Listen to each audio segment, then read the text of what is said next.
Bonjour, le sujet d'aujourd'hui c'est un chien aboie.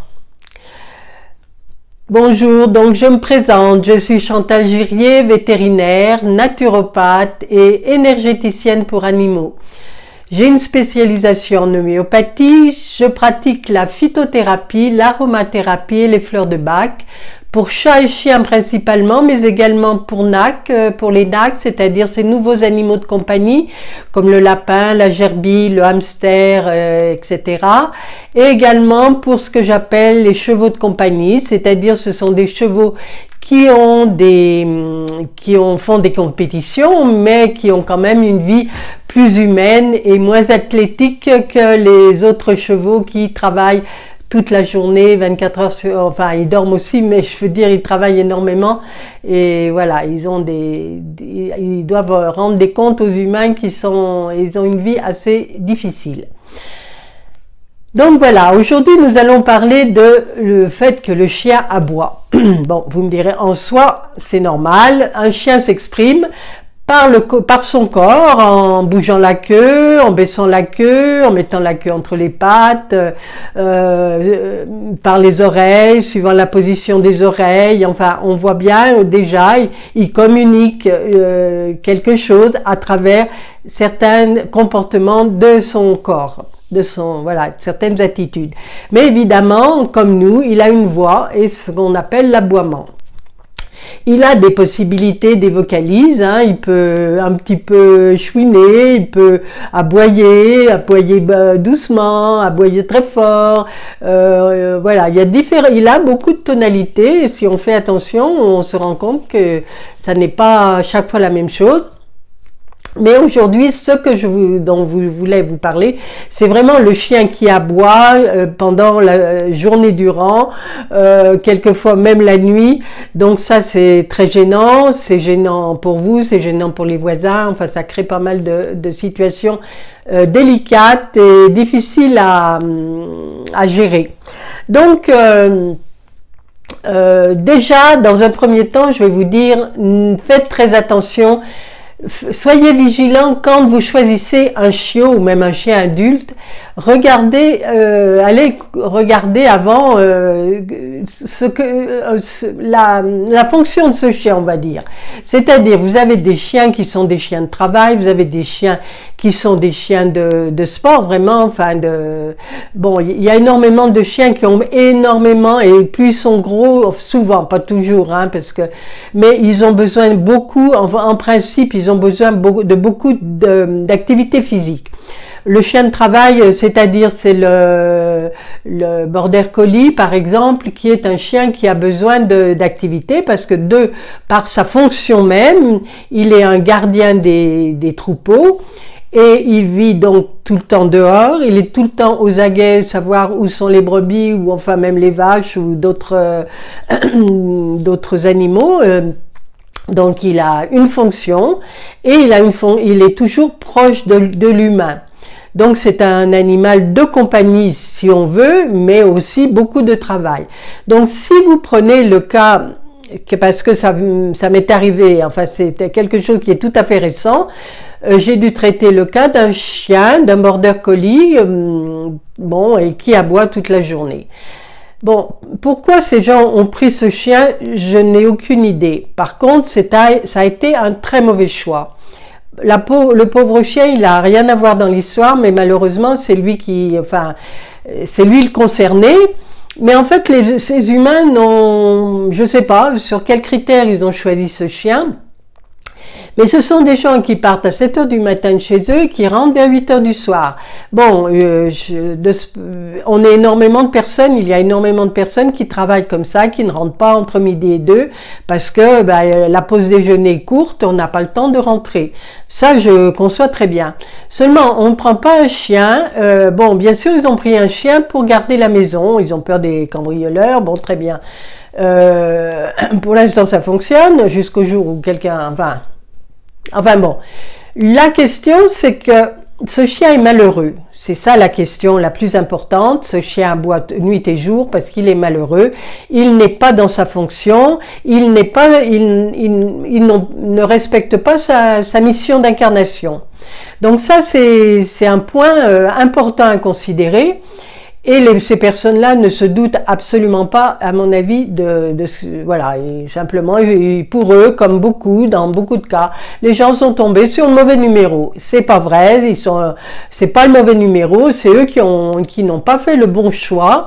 Ce n'était pas un animal pour eux. En tout cas, maintenant qu'ils l'ont, il va falloir régler la question parce que les voisins en ont par-dessus la tête et certains qui sont plus proches, qui ont vraiment les aboiements dans les oreilles et puis le week-end, on rentre pour se reposer et on a ce chien qui aboie en continuation, c'est sûr que ça devient, il y a un moment, on a un seuil de supportation qui est, voilà, il arrive un moment où les gens craquent. Et justement, certains, les plus proches voisins, sont en train d'envisager de déménager. Bon, très bien, mais ça va pas être un cadeau pour ceux qui viendront après. Enfin bon, ça ne résout pas la question de cet aboiement continu de ce chien qui est mécontent. Je l'entends très bien, il est mécontent, il n'est pas à sa place. Donc voilà, qu'est-ce qu'on doit faire dans ces cas-là? Et parce que c'est, bon, je vous cite ce cas parce que je viens de l'avoir, mais malheureusement c'est un cas qui se présente assez souvent et même quelquefois ce sont des chiens qui aboient à longueur de journée en appartement. Donc là évidemment ça fait en plus caisse de résonance, donc c'est sûr que c'est pas, voilà, les voisins se plaignent, voilà. Bon, souvent c'est plus pendant la journée en appartement parce que dès que les maîtres rentrent, en général, ben, le chien se calme, il est content et voilà. Mais dans la journée, voilà, il est mécontent et il aboie. Donc, qu'est-ce qu'il faut faire dans ces cas-là? La première chose à faire, bon, on peut pas revenir en arrière, il faut faire une communication animale. Une communication animale, ça consiste à parler de cœur à cœur avec ce chien et lui demander, voilà, voir pourquoi il aboie, lui expliquer que c'est très gênant pour les humains, pour qui habitent autour, et que on voudrait savoir voilà, et on essaie de trouver une solution. Lui, il va vous dire qu'est-ce qui ne va pas pour lui, pourquoi il est mécontent, et on va essayer de voir comment on peut régler la situation, quoi. Comment on peut lui améliorer cette situation pour lui et pour les voisins.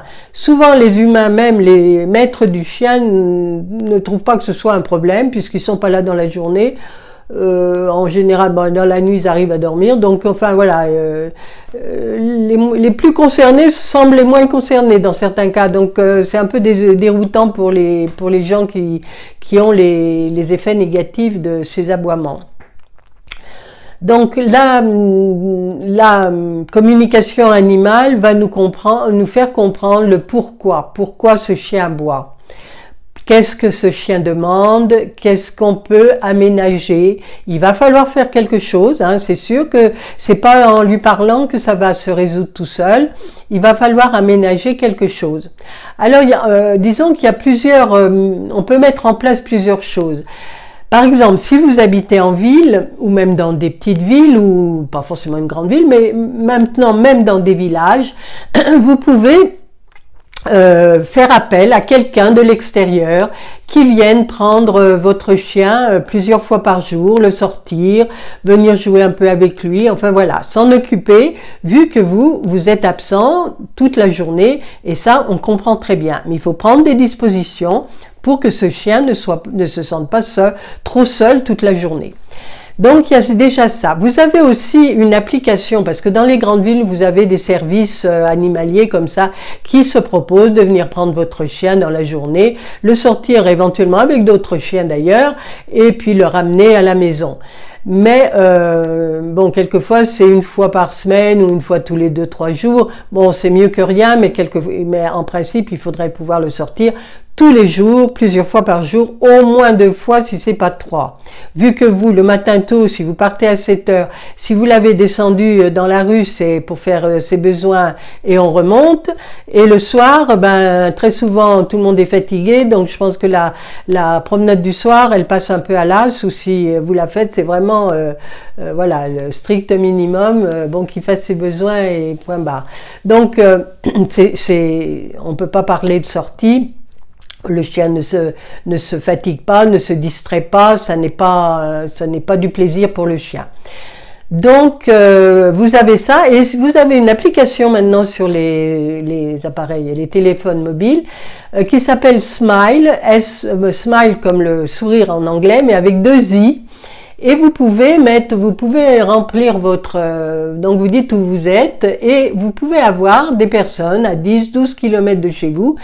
Vous pouvez donc demander si quelqu'un pourrait venir s'occuper de votre chien dans la journée.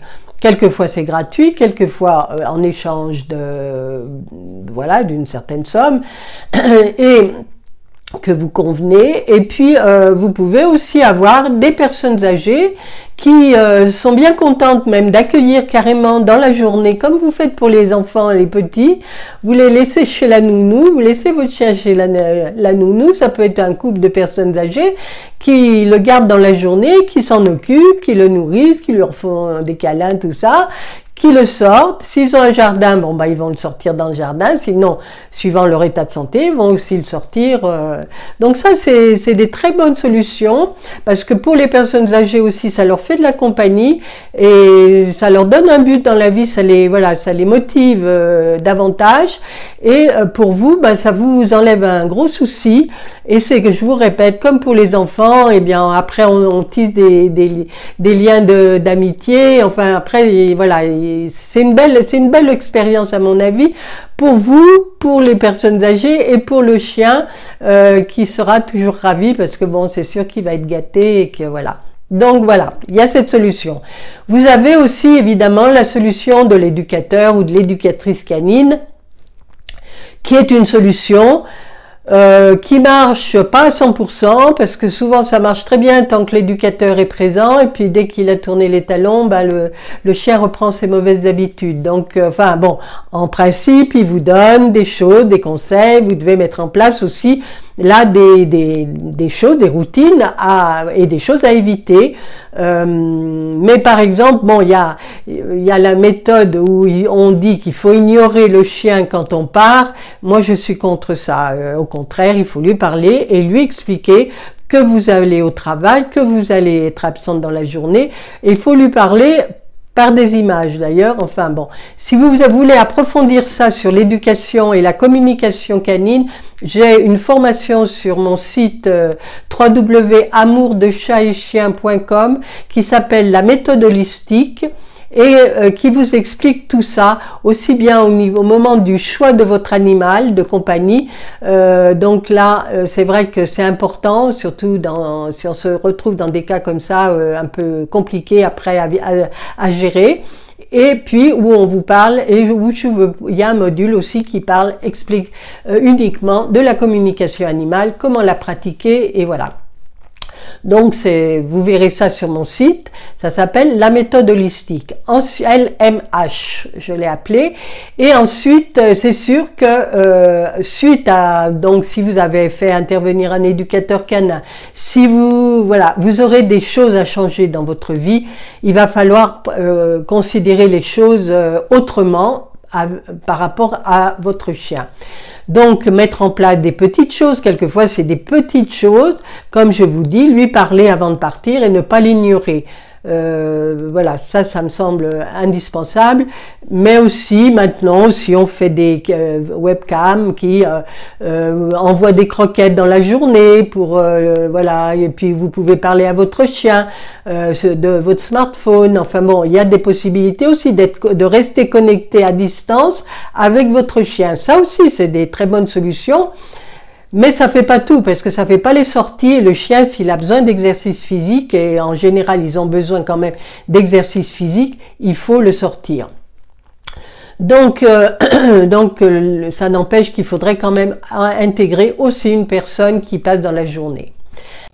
Les Japonais ont donc mis au point cette possibilité les patrons acceptent que dans certaines entreprises, que leurs employés viennent avec leur chat ou leur chien, mais surtout leur chat. J'ai vu plusieurs témoignages avec leur chat.